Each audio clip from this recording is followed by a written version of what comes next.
Akhirnya di salah satu drama terselesaikan ya, yaitu Pak Firly sudah tidak lagi berada di KPK ya. Ya walaupun suratnya per kemarin ya, Mhm namun kan baru hari ini kita publik mengetahui ya, mhm. baru disampaikan kepada publik bahwa Pak Firly diberhentikan oleh presiden ya. Pak Firly ini juga bukan pilihan para aktivis anti korupsi ya, Ah, untuk menjadi pimpinan KPK. Kita tahu ketika dulu, dia ya menjadi calon ya, sudah banyak penolakan. Kenapa? Karena dia kan, waktu itu melanggar etik ya, ketika dia menjadi deputi penindakan. ya kembali lagi di podcast Lensa Berita Jakarta. Kemarin kita telah membahas politik, sekarang membahas isu-isu yang sedang hangat diperbincangkan. Yang kemarin Ketua KPK nonaktif Firly Bahuri akhirnya diberhentikan oleh Presiden Joko Widodo. Bersama saya Kurnia Amal, nanti sekitar 45 menit ke depan kita akan membahas isu-isu menarik seputar politik, sosial, dan juga budaya. Nah, untuk hari ini kita telah kedatangan tamu spesial yang merupakan salah satu mantan penyidik KPK dan juga ketua WP yakni Mas Yudi. Selamat siang. Selamat siang Mas. Ya, gimana nih Mas kabarnya Mas? Alhamdulillah baik. Baik ya. Ya Nah, sebelumnya nih kita sebelum ya memperkenalkan lebih lanjut ya, bahwasannya acara hari ini disiarkan mhm, dari Pondok Pesantren heeh, Yatim Piatu Nikmatul Jawahir di Citayam, Jawa Barat. mmm, Nah, kita sekarang topiknya akan membahas nih setelah drama panjang yang ya. dilakukan dan kemarin Presiden Joko Widodo akhirnya memberhentikan Ketua KPK nonaktif Firly Bahuri. Nah, ini tanggapannya gimana nih sebagai penggiat dan mantan penyidik KPK? Ya, akhirnya di salah satu drama terselesaikan ya, yaitu Pak Firly sudah tidak lagi berada di KPK ya. Ya walaupun suratnya per kemarin ya, Mhm, namun kan baru hari ini kita publik mengetahui ya, mhm. baru disampaikan kepada publik bahwa Pak Firly diberhentikan oleh presiden ya, dengan 3 hal ya. Oke. Pertama terkait dengan surat pengunduran dirinya ya, yang menjadi dasarnya. Kemudian yang kedua dari Dewas KPK ya, ada putusannya yang kemarin kita tahu bahwa putusannya itu dia diminta untuk mengundurkan diri ya, karena sanksi melanggar etik berat. Oke. Ya, Mhm. kemudian yang ketiga ya tentu Undang-Undang KPK sendiri ya, pasal 32 ya, bahwa salah satu alasan pimpinan KPK, diberhentikan adalah karena berhenti. Mhm. Artinya Pak Firly sudah tidak lagi menjadi bagian dari KPK dan dia berhenti artinya kita tahu bahwa Pak Firly ini juga bukan pilihan para aktivis anti korupsi ya, Ah, untuk menjadi pimpinan KPK. Kita tahu ketika dulu, dia ya menjadi calon ya, sudah banyak penolakan. Kenapa? Karena dia kan, waktu itu melanggar etik ya, ketika dia menjadi deputi penindakan. mhm. Nah, kemudian ternyata ya pansel memilih dia menjadi 10, kemudian dari 10 itu menjadi 5 yang dipilih oleh DPR, di mana karena dia meraih suara terbanyak ya, bukan hampir ya, semua ya anggota DPR Komisi 3 yang hadir waktu itu memilih dia gitu kan. Artinya dia suara terbanyak menjadi ketua. Dan akhirnya ini yang menarik bahwa analisis kita ketika itu ya, bahwa KPK akan bermasalah di zamannya Pak Firly, akhirnya terjadi. Nah, kita kembali ke sekarang bahwa dengan telah berhentinya Pak Firly ya, maka dia akan bisa fokus ya Mhm. terhadap kasus yang sedang dialaminya. Oke. Ya, kita tahu bahwa dia menjadi tersangka ya, Oke. kasus, apa namanya, korupsi ya, yang diduga dilakukan oleh pimpinan KPK dengan dia menjadi tersangka dan sudah 3 kali diperiksa oleh Polda Metro Jaya sebagai tersangka. Walaupun sampai saat ini belum dilakukan penahanan. Nah, Mas, menarik nih, sudah 3 kali diperiksa oleh Polda Metro Jaya. Nah, mengapa sampai sekarang, Firly Bahuri ini masih belum ditahan? Nah, ini Mas melihatnya seperti apa? Ya, saya sendiri tidak mengerti ya, mengapa Pak Firly ini tidak ditahan ya. Saya pikir sekali lagi memang, itu kewenangan penyidik ya. Karena kita tahu bahwa penyidik itu kan ketika melakukan penahanan terhadap seorang tersangka, dia harus memenuhi syarat objektif dan syarat subjektif. Kalau syarat objektifnya saya pikir sudah bisa terlampaui lah ya. Karena ancaman hukuman dari kasus korupsi di atas 5 tahun. Oke. Kemudian yang kedua, ya syarat-syarat subjektif ya subjektifnya itu sebenarnya sudah terpenuhi juga ya. Karena kita lihat Pak Firly selama ini kan selalu memainkan drama. Ya, Oke. mangkir lah, Betul. pergi main bulu tangkis Ya waktu lah. itu kalau nggak salah ada sidang pemeriksaan Dewas tapi dia malah menghadiri latihan bulu tangkis Mas ya. Iya, kemudian dia ke Aceh lah gitu kan dan sebagainya. Saya pikir penyidik harus bisa menganalisis gitu kan. Kemudian bagaimana di praper terakhir ya kemarin ketika dia melakukan praper dia mengajukan dokumen yang dokumen rahasia penyidikan. Mhm. Ya kan yang nggak ada hubungannya dan Polda pun terheran-heran kan.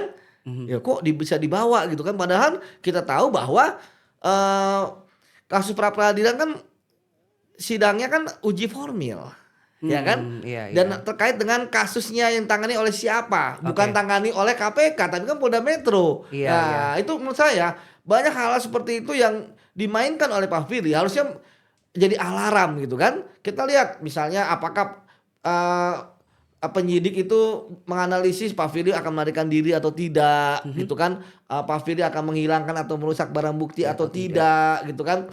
Atau mengulangi perbuatannya. Jadi saya pikir ya memang walaupun kewenangan tapi kita berharap sebenarnya ini ditahan. Karena apa? Pertama kan berkas juga udah tahap 1.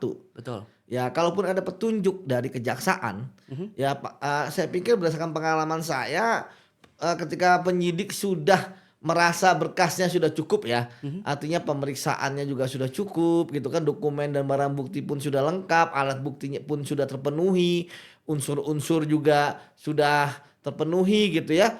Itu paling tambahan-tambahannya nggak banyak lah dan nggak terlalu substansif lah. Misalnya menambah ada tambahan keterangan saksi yang lain Oke. atau kemudian juga ada menambah barang bukti lagi tapi nggak banyak lah karena konstruksi perkaranya sudah lengkap ya menurut penyidik gitu kan. Kemudian selanjutnya juga kita lihat Pak Firly juga sudah dicekal kan nggak akan bisa Kalau kemana-mana. negeri ya. Kemarin sudah nonaktif nggak bekerja lagi masuk KPK aja nggak bisa harus jadi tamu gitu kan Iya. sudah diblokir gitu kan. Nah sekarang apalagi nih ini sudah diberhentikan.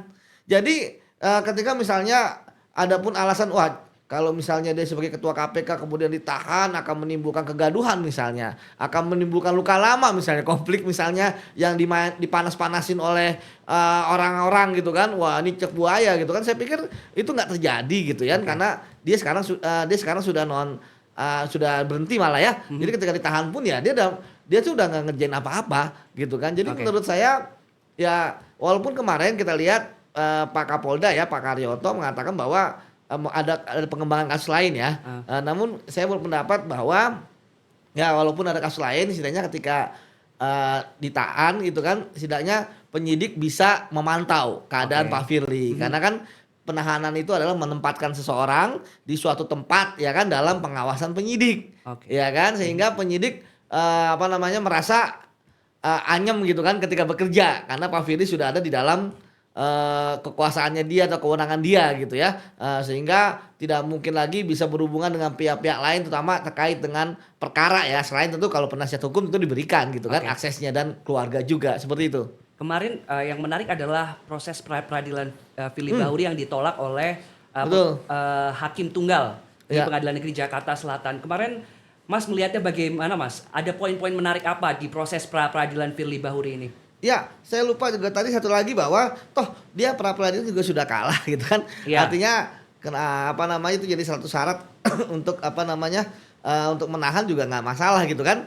Jadi terkait dengan pra peradilan di situ kita melihat ya bahwa ketika hakim ya tidak menerima ya kan di akhir kan tidak menerima ya artinya ya tapi kita bisa melihat ada beberapa hal yang penting ya. Pertama ternyata prosesnya itu sudah profesional. Oke. Polda Metro Jaya menyidik benar-benar secara hati-hati dan sesuai dengan prosedur. Yang kedua, bagaimana alat bukti yang disampaikan kan juga bukan hanya 2 alat bukti gitu kan. Iya. Tapi banyak gitu Ada kan. banyak. Ada banyak. Barang buktinya juga banyak gitu kan. Kemudian juga terkait dengan saksi, ratusan lebih ya. Ahli juga gitu ya. Kemudian yang paling penting adalah kita bisa melihat bagaimana proses ya dari tindak pidana korupsi. Bagaimana kronologisnya, bagaimana fakta-faktanya. Di situ dijelasin ya, walaupun saya yakin bahwa itu nggak semuanya ya dijelasin ya, tapi setidaknya itu bisa menjadi gambaran bagaimana kasus korupsi ini terjadi. Kita bisa melihat bagaimana penerimaan uangnya, Oke. berapa jumlahnya, di mana tempatnya, ya kan?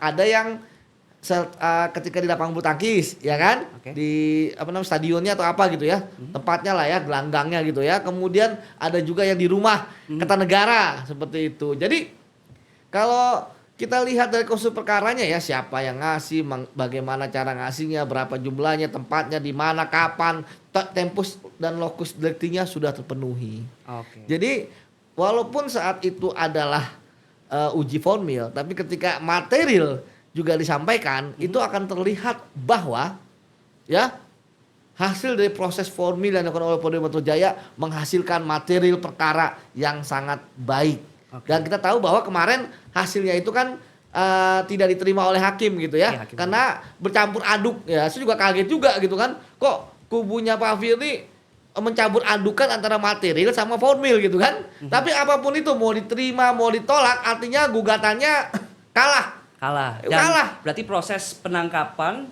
proses penahanan dan penetapan tersangka itu dianggap sah ya? Ya, penetapan tersangka itu dianggap sah lah. Artinya ya kemarin kan begitu Pak Firly kalah di praper gitu ya, langsung dipanggil gitu ya.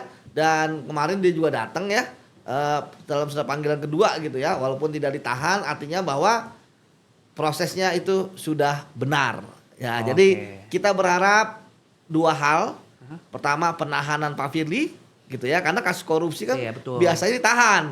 Jangan sampai nanti ada persepsi negatif dari masyarakat kan, ada keistimewaan kah?